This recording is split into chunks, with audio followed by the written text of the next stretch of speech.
咁啊，靚仔王力宏啊，似乎同一次成名嘅女星零舍有緣嘅，譬如話湯唯，譬如話舒淇等等。咁但係咧據台灣媒體最新報導啊，舒淇同王力宏嘅地下戀情發生情變，咁而且佢早前拍攝嘅全裸工作錄像帶亦都係流向民間嘅。一張張3點傳導嘅清涼豔照，女主角雖然好似好怕醜咁，但係咧仲係可以睇出佢就係啱啱榮獲全球最性感豐唇稱號嘅金馬影后舒淇。據最新嘅報導，10年前呢，啱啱出道嘅舒淇為內衣廠商係拍攝咗長達100分鐘嘅全裸工作帶，而家有出版商呢就打算重新出版。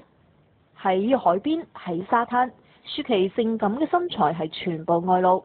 負責拍攝嘅傳播公司表示，舒淇當時已經滿20歲㗎啦，拍裸體並唔違法，但如果本人願意買翻母帶收藏，佢哋亦都唔一定會出版。但係舒淇嘅經紀人就冇作出回應，因為呢個已經唔係第一次㗎啦。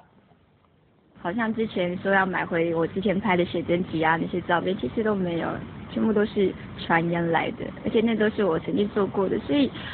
我無所謂，因為每個人都就很多人就會常常一直翻啊翻啊翻啊，我也習慣。周刊仲報道話，舒淇同埋王力宏3年嘅地下情告吹，當時兩個人合拍 MV 傳出緋聞，咁之後呢仲被拍到一齊去買鑽戒，但係2個月前約好出國旅行，舒淇呢就被放飛機，雙方溝通不良而分手。而家舒淇唯有同家人呢係浸下溫泉，食下大餐嚟療下傷啦。如今陳年裸照被攞出嚟消費，無疑呢係數灑熱，